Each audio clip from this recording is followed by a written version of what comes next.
The most important words you will ever hear are the ones that you say about yourself.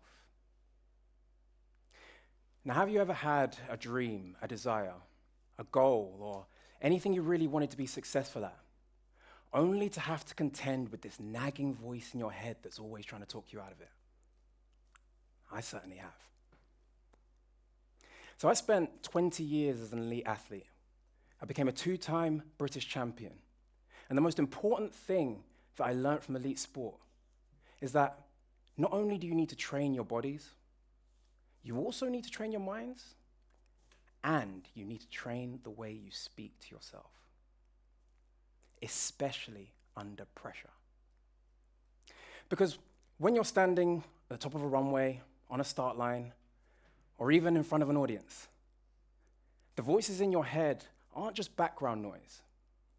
They form hidden belief systems that become subtle instructions. And I learned this very early on in my career. I'm 12 years old, standing on the start line of a 100-meter race for my first professional club. And I'm confident because I know I'm fast, but I'm also nervous. And I look to my left and my right, and the boys I'm racing, well, they look more like men compared to me. I'm just a little twig. Then, bang, the gun goes, and when you hear that gun for the first time, my gosh, it puts the fear of God in you. I took off. I was running like my life depended on it. And halfway through the race, the crowd started getting louder and cheering, and I said, oh my gosh, they must be catching me. Don't lose now, don't lose now. I crossed the line, and I won. And I go to shake the hands of the other boys, but there's no one there. Someone had false started. I hadn't realized. So I had just run that entire race by myself. And then I realized the crowd, they weren't cheering. Yeah, they were laughing. And at that moment, the voices in my head got very loud. Oh my gosh, how could I do this? I'm so stupid. I knew I shouldn't have come. Maybe athletics just isn't for me. But just as I was spiraling, my team manager, Terry, came out, and she said something quite bizarre. She said, don't worry, just go back and do what you just did again. I looked at her like she was crazy. I said, you want me to go through that again? But here's the thing. Terry could see something that I couldn't yet. Because all I could see was my failure, my embarrassment, and my mistakes. Terry, she just saw a really fast kid. So she walked me back up towards the start line, and as I'm going past the crowd, my gosh, 100 meters never felt so long. And just before we got to the start line, she told me to tie my shoelaces. I looked down, and my shoelaces were tied, but I realized she was just trying to give me a moment to breathe. And then I heard myself whisper something. Just do exactly what you just did again. On your marks, set, bang. And now this time I want to make sure I'm not running alone, so I get a terrible start. But then something was different. See, the first time I was running out of fear, but this time it was determination. I came from behind, I caught them, I passed them, and can you believe it? I won again. And this time the crowd, they were really, really cheering. But see, that day, Terry was the voice I needed when I couldn't be that voice for myself. And years later, I realized that I was still carrying around these two conflicting voices of confidence and nerves. So one day, I decided to name them and get to know them a little bit better. So allow me to introduce you. First, there's Michael. Michael's the 12-year-old boy in me. He's happy, he's playful, he's full of heart. His superpower is his imagination. But he's also very shy. He's anxious. And he's always second-guessing himself. He's the voice that might say, am I really good enough? And then there's Titanium. Titanium's bold. He's fearless. He's a machine. His superpower is perseverance. But he's also quite impatient. He's not great with people.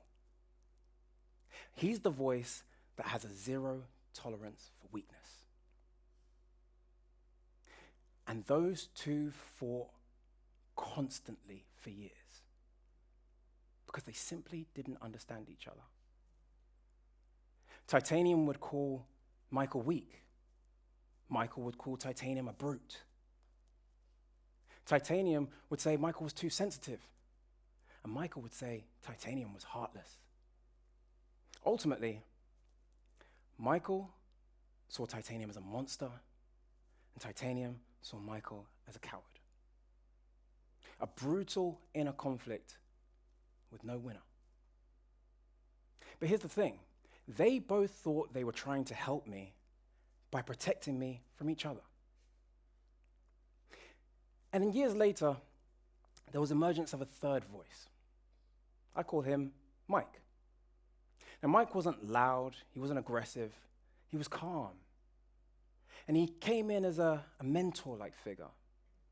And one day, around an imaginary table in my mind, he sat them both down and he said, Michael, Titanium, here's what I see.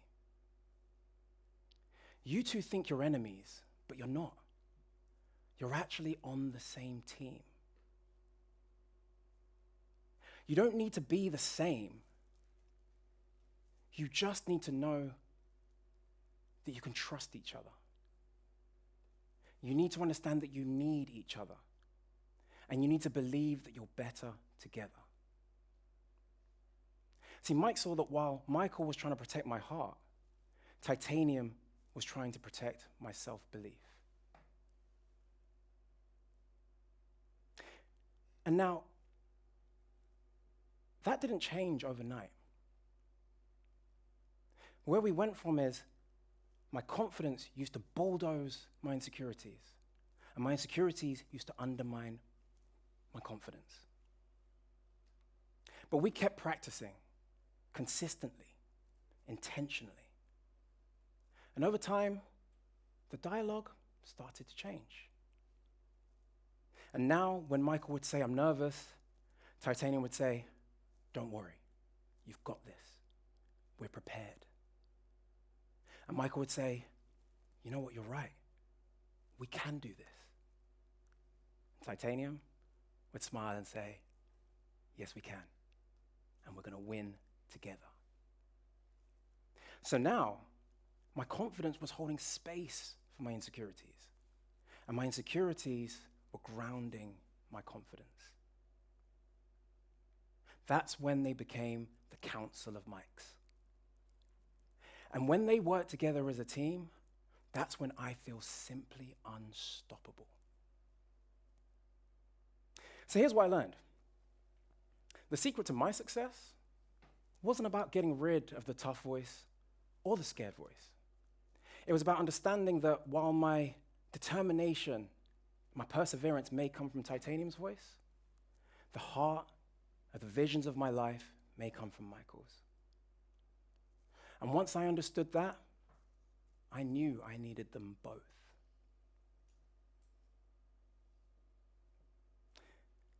So,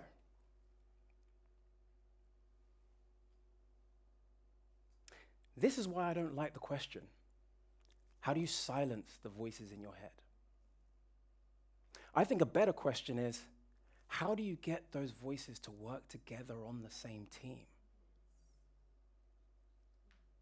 Because I don't think the voices in your head are enemies either. Whether it's the scared voice or the driven voice, the doubtful voice or the confident voice.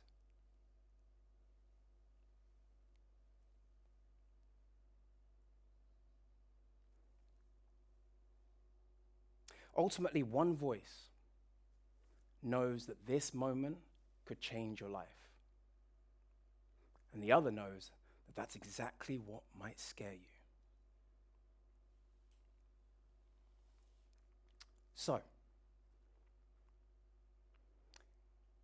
the next time you hear one of your voices saying, I really want this, and there's another one that comes out with all the reasons why that may not happen or things could go wrong. I want you to leave you with a simple idea. Because I don't think there is anything wrong with having those voices in your head. Even if they are conflicted, even if they don't really like each other. Because you are the one that can make the difference. You are the one who can step in, like Mike, as that mentor. You are the one that can lead the transformation of your internal dialogue. Simply by talking to those voices the way you would like them to talk to each other. And that starts to change the way that they talk to you. And when you can work with your inner voices as a team, you will start to feel unstoppable too.